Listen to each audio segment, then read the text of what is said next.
Hello everyone, welcome to Techavro.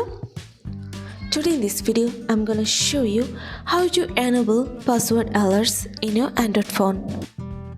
Before starting the video, please subscribe to Techavro. So let's get started. For this, you have to open your settings. Now scroll down and press on privacy. Now scroll down and go to autofill service from Google.